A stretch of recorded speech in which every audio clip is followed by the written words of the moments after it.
like a duet. We are Kathy Gaw, And Kathleen Ashton. and we are very honored to be interviewing the Ohio Psychological Association's Executive Director, Mr. Michael Ranney, today, June 6, 2015. Mr. Ranney has earned his bachelor's degree from Allegheny College and his master's in public administration from the University of Pittsburgh.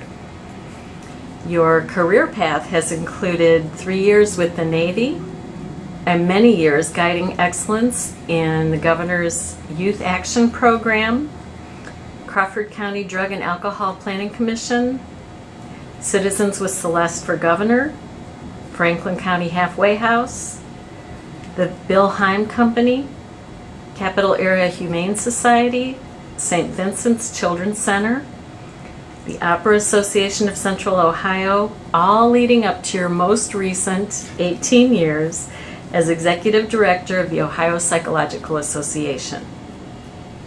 You came to the OPA in 1997 during Dr. Leslie Swift's presidency as the third Executive Director of OPA? I think it was the fourth. Fourth. There was a short timer after Henry Seaman. Okay. And you have participated actively and meaningfully for psychology and OPA with Ohio and federal legislators, the American Psychological Association, community leaders. You have chaired the Council of Executives of State, Provincial, and Territorial Psychology Associations, and have participated actively in the Committee for the Advancement of Professional Practice. You also have received many national awards for your participation in APA, and because you didn't detail those in your veto, I can't name them specifically, but We'll embarrass you later. Okay.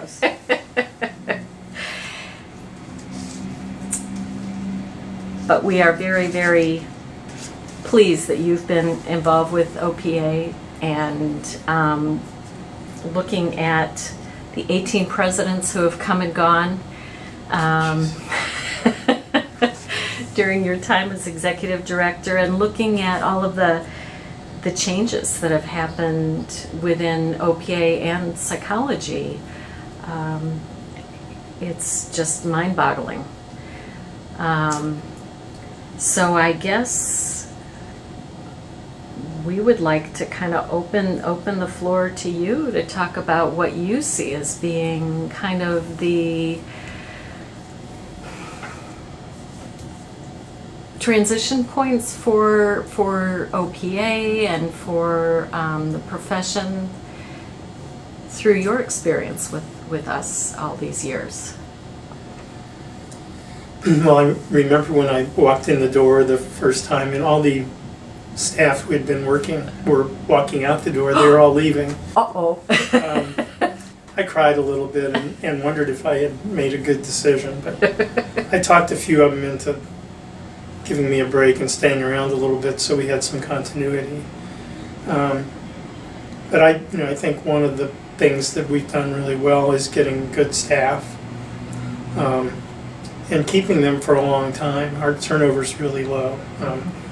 Now people stay a year or two and move on. That's typical, but our staff have tended to stay much longer than that, and I think that's just helped the organization be much stronger, having that continuity and a team that's used to working together. One of the most scary things when I started was trying to figure out the association's finances. Those were the days when the board met every month for 2 days, but we would spend almost all of one day trying to decipher the financial reports that were prepared by a consultant outside of the association, and they were a little different every month. So that was really a tough time. When I walked in the door, I found a file cabinet full of checks, which was the dues for the following year that had come in early. And they didn't know how to do the bookkeeping, so they just filed them away until the new year started and then entered them into the system. So we brought about some changes and brought the financial management in-house and hired some good people to work on that. The board was very supportive in getting me more training in financial management, which I needed, and it certainly has helped me understand how to do budgets and explain them to the board. So I think focusing on the finances was one of the key things. Getting a good staff was another. When I interviewed for the job, nobody said anything about advocacy being part of my role. But I soon found out that, well, maybe it hadn't been, but it definitely should be. So I started spending more and more of my time on advocacy, and we were able to get support from APA to create a new position called Director of Professional Affairs, and went after Bobby Celeste, who was reluctant and had to be wooed, but finally convinced her, myself and others who worked on her, to come on board and do this work. She's still here and enjoying it and actually taking on more of it now. And I think that that's really helped us in terms of our advocacy and helping. She helps a lot in setting the priorities for the association as far as our legislative work. She's the one who's most in touch with the members, I think, since she's a peer and people call her and talk to her. So she knows a lot about what's on the mind of our members, what has them concerned, what they're afraid of, and what they need us to do. So I think kind of building that sense of the importance of advocacy. When we do membership surveys and people talk about what's most important, advocacy is always at the top of the list. So I think when we started, it may not have been as much of a priority, but I think we've helped raise it so that it's a very important part of what the association does, and makes us more responsive to the members. Definitely, and you have done a number of things, or been willing to do a number of things as Executive Director of OPA that other state associations haven't taken on quite yet. And the example of hiring Bobby in the position of the Director of Development, I think, is one of those. And there have been some other things. I've gotten very involved in the Psychologically Healthy Workplace program. A lot of states are doing that, but I don't think many of the directors are as involved as I've been. But I've really enjoyed getting out and talking with business people and management and employees, and kind of finding out things that they do well, and I've learned a lot from doing that. So that's one of the things that I've done, and really I work with a lot of our committees pretty directly, so that I have kind of my fingers on the pulse of what they are all doing and can help and make sure that our staff are providing the support and resources that committees need to be effective. Yes. Well, and even when you mention staff, it makes me think that, we have an association that has a number of professional staff in our office. We were one of the first to have a full-time executive director, and I think we were the first with Henry Saman, Yeah, and then you have helped us build a professional office of professionals. Yeah, we've been very fortunate. When we put feelers out, we usually get a good batch of applicants, and have been able to pick people who really fit in with the rest of the staff. And since we're small, we have to get along well, and we have to work together. And a lot of times we need help from each other if we're on a project and a deadline, and you just can't do it all yourself. So staff are very good about offering to help each other and supporting each other. So it's a good environment. We try to measure ourselves actually against the Psychologically Healthy Workplace criteria, and we measure up pretty well. That's great. That is great. Now, looking at this list of 18 presidents, we have Swift, LaSure, Reckman, Arnold, Jensen, Randolph, Brush, Strauss, Johnson, Hayes, McDaniels, Wilson, Dwyer, Travis, Gaw, Rudisil, Broyles, Ashton, Mosier. What themes have kind of flowed through the years? What feel do you have for what's the flow for OPA? Well, because our presidents have mostly had a fair amount of experience on the board, they kind of know the culture of the organization and know the things that we're working on. So actually that annual turnover, it could be bad. I mean, you could almost feel like you were changing direction every year, but we've been able to keep things pretty consistent and the priorities haven't changed that much. I think all of the presidents have been good about strategic planning, or if we have a plan that's in place, going back to it and seeing how we're doing and modifying it as we need to. So that's been, I think, one of the key themes. Every president's been concerned about finances, which is good because we need to really stay on top of that. And every president has embraced advocacy in an important way, so that we get a lot of support and participation from presidents in our advocacy work. And now that we've started doing Legislative Day on a regular basis, they're usually participating and involved in that. That's great. Michael, what do you think a good executive director does to help with that continuity? Well, my motto has always been never let them catch you lead. So I try to guide the organization without being too aggressive about it. But if I see we're going off in a weird direction, I am able to kind of rein things in a little bit and keep the progress going in the right direction. I think flexibility. I mean, every day is the same. I come in thinking I know what I'm going to do, but that's usually out the window within the first hour, after I look at my emails and see what kind of crisis there is here or there. I think one of my strengths has been being able to get involved in coalitions. That's really supported the association's priorities and goals. We're a small association, so it really helps to get involved with other associations that may be bigger or the same size that shares our issues.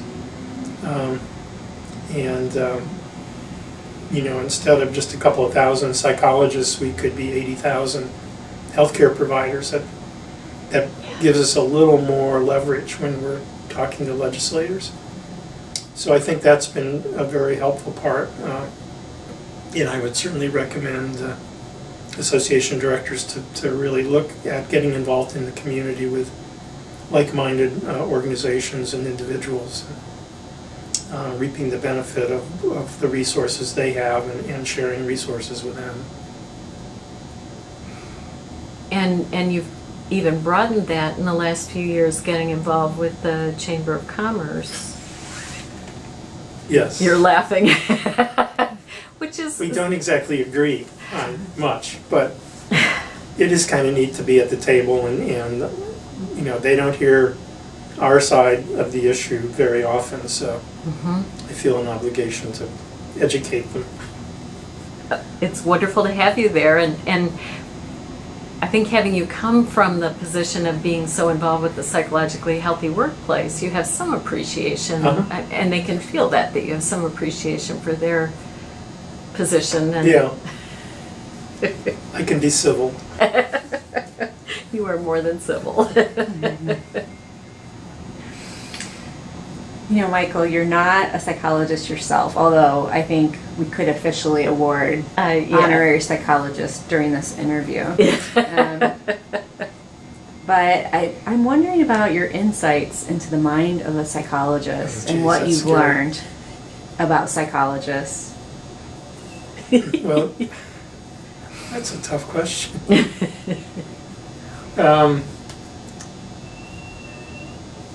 Well, psychologists are very data-driven, and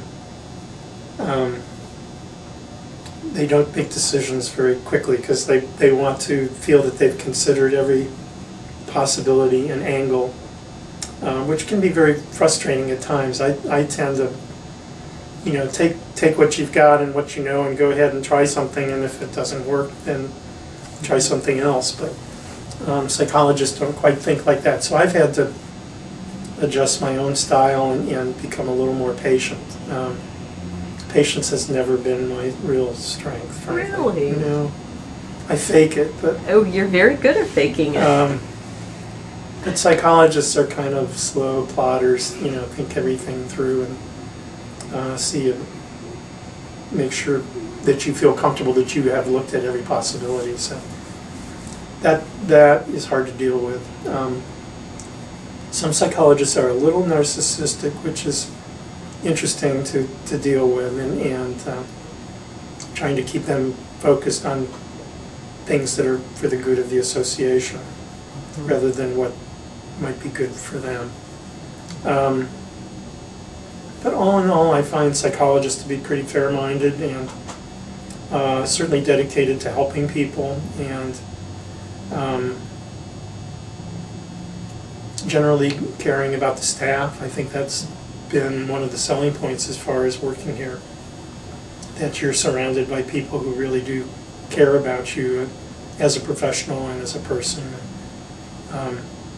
That's been really nice. I've worked a number of different places, as you've read all of those, and not every place, not every board was as thoughtful and caring as the psychologists are. Yeah, as I was reading through that list, there were so many really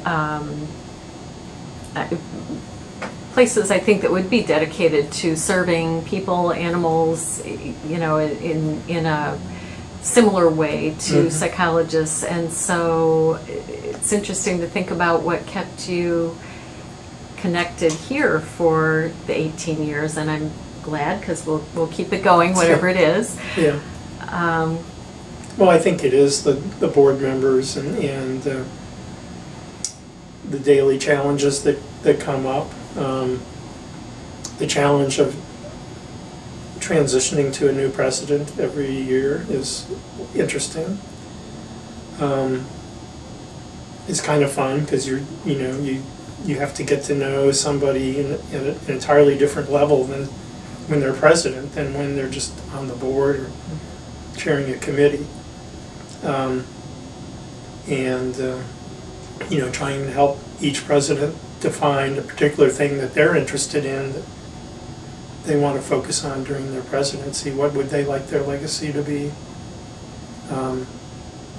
So that's a challenge that has kept me here and kept me feeling like this was a good place for me to be. How have you seen OPA interfacing with the national psychology scene? Well, it didn't take me long to see the importance of us being closely connected with APA. When I started, we were well respected, I think, as a state association, the one with the first paid executive director, a number of firsts that kind of came out of Ohio, and a lot of former OPA leaders who had gone on to positions of importance in APA's governance structure. And I just kind of took that model and said, well, I've got to do that too as an executive director. So I got involved with CESPA, which is the association of all the state psych association directors. And from that, moved on to the Council for the Advancement of Professional Practice, which is the governing body for the practice organization. I was the CESPA rep to CAP, throwing in the acronyms. But that was a great opportunity to really sit around the table with important decision makers at the national level and be part of the conversation. OPA has always had a large contingent going to the State Leadership Conference. That's a great opportunity for our current and future leaders to really pick up a lot of good information, get to know people in other states, hear what other states are doing, and I hope we can continue to keep a large delegation going, because I think the rewards are very big for us. We have obviously benefited from some of APA's work on their governance structure as we look at making some new changes to ours. So there's a lot that we can learn from the national level. We get a lot of advocacy support from the Government Relations Office of APA, and we get a lot of good legal and regulatory support from the Legal and Regulatory Affairs Office. We actually turn to them quite a bit when there are insurance issues, and that's, they have really been very supportive. So what kinds of things has OPA contributed to other state associations through your national involvement and other OPA members' national involvement?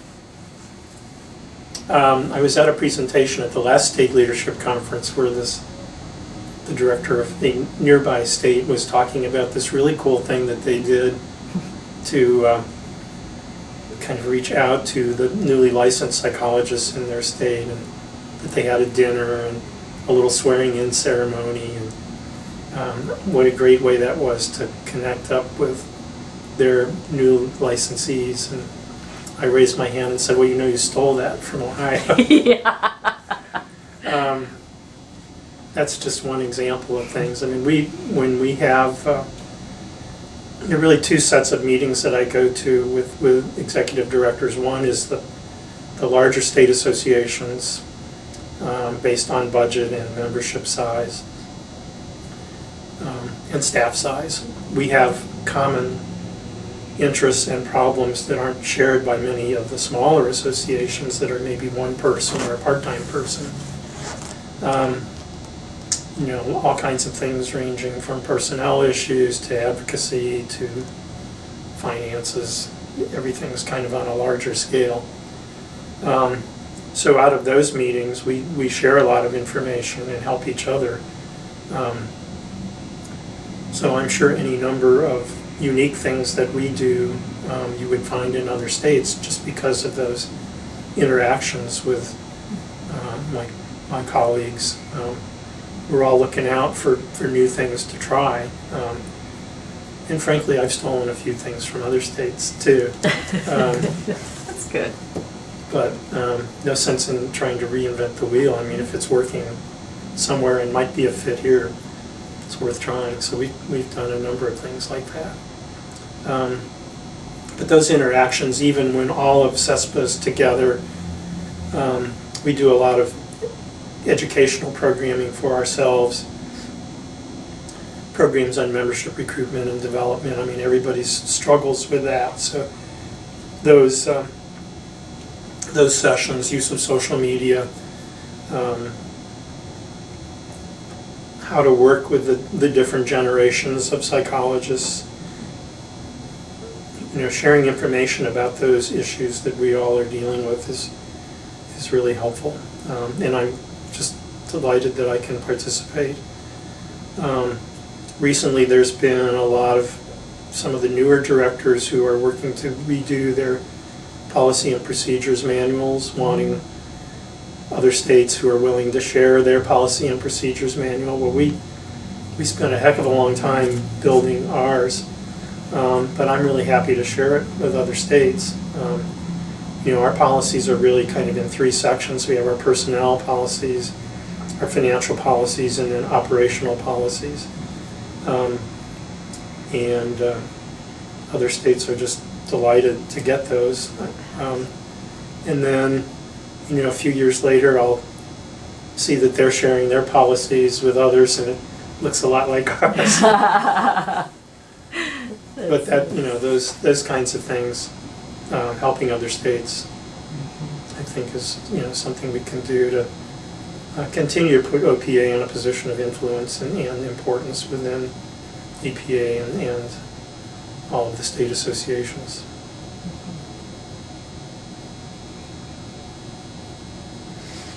Where would you like to see OPA putting its energies in over the next 18 years? Or even shorter than that? Well, something that I've always kind of struggled with, and we've never really been able to motivate the board to do much, as much as they should, on membership recruitment. We talk about non-dues income, but we still have so much potential to develop dues income. We do have a high percentage of licensed psychologists who are members of the association. We're not bad compared to other states. But I just see all those people out there who could be members. But the only way you really get them is for board members to get out and ask people to join, which everybody's reluctant to do. And when other states get together and we talk about it, this is the one thing that we all kind of whine about, that we can't figure out a way to get our boards to really get engaged in recruiting members. That would be one thing that I would really like to see, because we don't really have financial problems, but we would certainly be a lot stronger financially if we could increase the number of members we have. Once we get people, we do pretty well with retaining them. Our retention rate is really pretty high. But it's just a matter of getting people to take that first step. Mm-hmm. So I would like to see more focus on that. I think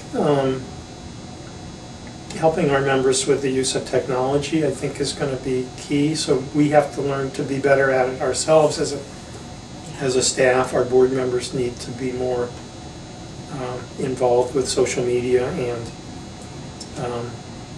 the technology that's out there. Probably one of the trends in psychology is going to be greater use of technology and telehealth. So we need to be on top of that and helping to prepare our members for that. And then the whole thing about what the future of psychology is and how it's going to be organized. It's looking pretty clear that there are new models out there that we have to really work hard to prepare our members to be ready for. So I think over the next, actually probably 5 years, we don't have a whole lot of time to do it, but it's really one of the most important things we could do for our members, is to help them understand the direction in which things are going and help them make the changes they need to be able to function and make money. Yeah. What would you like your legacy to OPA to be? That I didn't screw it up. That's the soundbite that will be. You have accomplished that legacy. You didn't screw it up. Well, I don't know. I guess I would like to feel that it's better now than it was when I started. And I would like people to think that I improved things for the association and for psychologists in Ohio, which ultimately means improving things for the people that psychologists serve. So, kind of looking at it as a progression where it's like a ripple effect. The little things we do with the association can have a lot of impact throughout the state and nationally. So I'd have that to be part of my legacy, just a little ripple that started and helped make things better. A tenacious ripple. Well, it doesn't stop rippling. Well, and you haven't stopped either. You are tenacious. You are excellent at herding cats. You are I learned that at the patient. Humane Society. There you go. There you go. See all these things build. When you were reading my resume, I was thinking, how those things have kind of fit together to prepare me for work here. I like to talk about my opera experience and working with divas. That was probably one of the keys to my success with psychologists. Well, and I noticed that one of the positions you had, I wasn't sure if it was actually to investigate that group and decide if it was worth retaining or closing down, but you've had to make some really difficult decisions about associations also. Mm-hmm. And I think you've really helped us look at the big picture and the pluses and minuses and kept us on a realistic, healthy track. Well, I think our board meetings have become a lot more focused and interesting and focused on the things that are important. When I started in the association, didn't even know how much money it had, and everything was sort of focused on the day-to-day stuff. The association was kind of missing the mark in terms of looking at the bigger picture and what's happening in psychology. But I think over the years, we have kind of minimized the need for the board to look at day-to-day stuff. And I think there's a trust now that the staff have that under control. So there's a lot more time to think more broadly about issues and advocacy and helping members with problems and helping psychologists improve their income. And that's where we should be focused. Mm-hmm. Mm-hmm. I think the financial stability of the organization is certainly part of your legacy, and the transparency and really the development as well of leaders. I think you contribute a lot. Those 18 presidents should be thanking you for a lot of leadership development. It's been a good group. Those 18 names are, I can think of little things about all of them that were great, Yeah. And I'm sure if we asked each and every one of them, they would have really wonderful things to say about working with you too. Thank you. Yeah. I know Kathy and I both feel Absolutely. very fortunate to have had this opportunity to work with you and to interview you. And I've had a few potential future presidential candidates inquire about my retirement plans. They want to be sure I'm here when they run. I don't blame them. They may or may not be in the room right now. But yeah, I think that's really important. Michael, how do you see you've developed as a leader over these 18 years? What have you learned that you'll take with you? Well, I had done pieces of what my job is as a director, but I had never had them all kind of together in one lump. So I've learned to manage my time and juggle kind of competing responsibilities at times. I've learned to be patient a little bit. Certainly improving my skills in financial management and creating a sort of a confidence and trust with the board that finances are under control, and I had hired people before, but this is kind of has been at a different level, it seems to me, than what I had to do before. So kind of working through that and learning how to really spot the right people for the job has, I think, been part of my improvement. I'm learning to be a better communicator with staff. I'm not always the best person at thanking them or recognizing them for what they do, but I'm learning to do better, and learning to be sure that they kind of understand what's in my mind, not expecting them to read it. So I'm still learning things. I mean, that's still part of the challenge. That's why I don't feel ready to retire, because I think I still can grow and learn in this job and get better and help the association get better.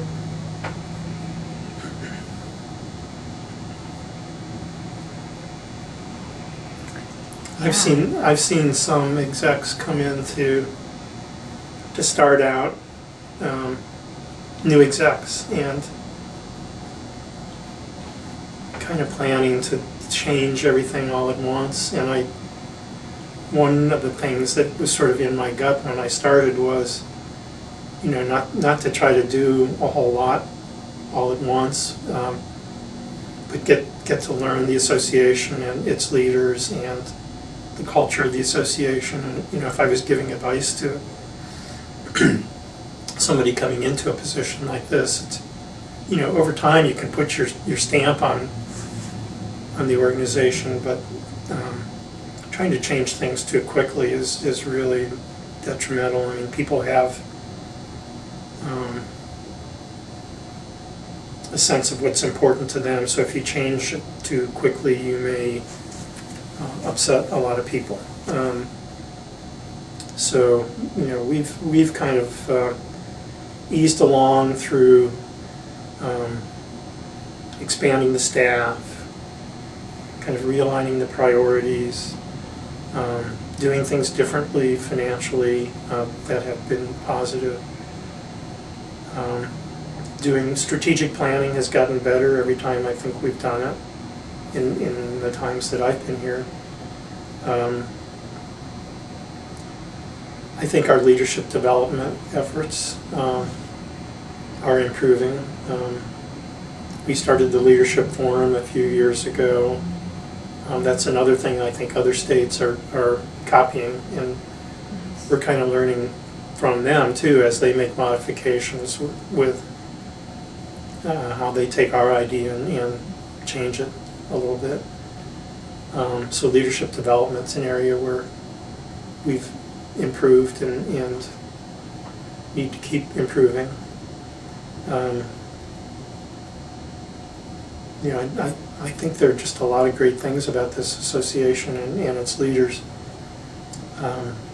People willing to try new things and having a sense of vision.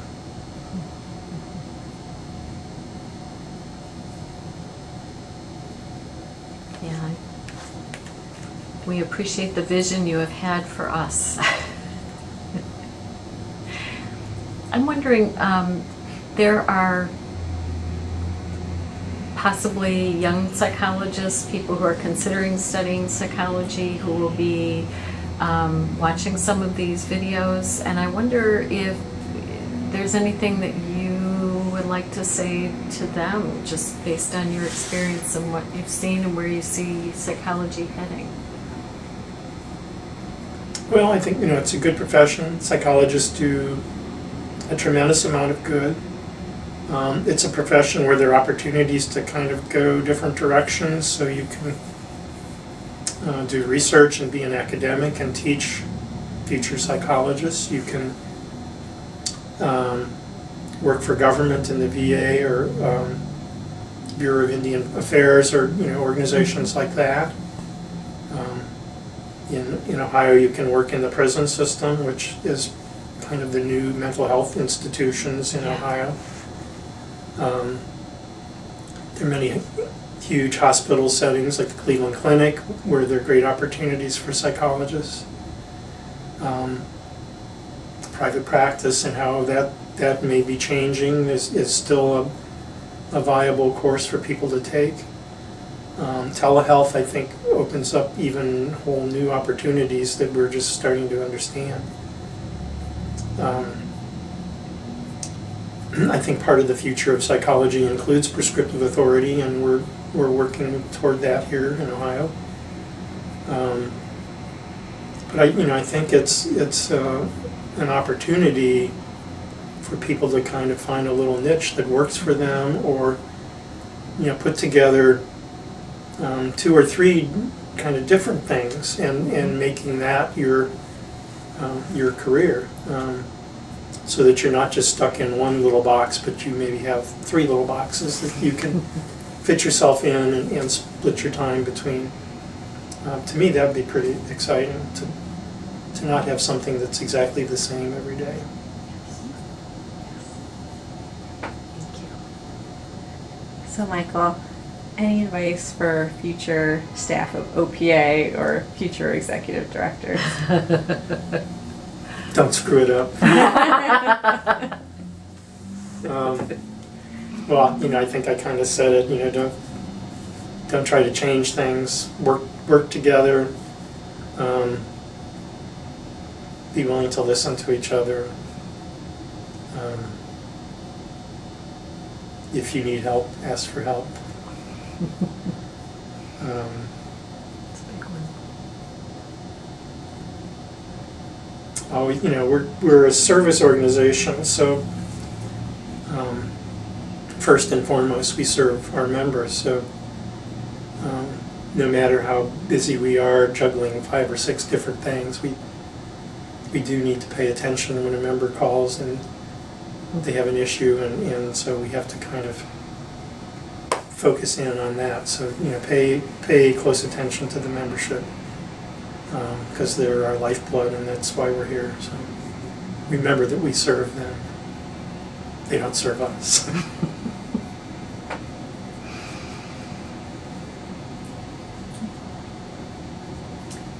I think you have summed it up beautifully. Thank you. Are there any things that you have in your mind that you were hoping we would have asked, or we should have asked about, or? No, I think in summary, this is a great association. Staff support each other, the board supports the staff supports the board. We're all focused on serving the membership and doing what's right for them and their clients. I think OPA does a really good job of doing all that. Yes, and you have done a great job leading us. Thank you. Thank you. Thanks, Michael.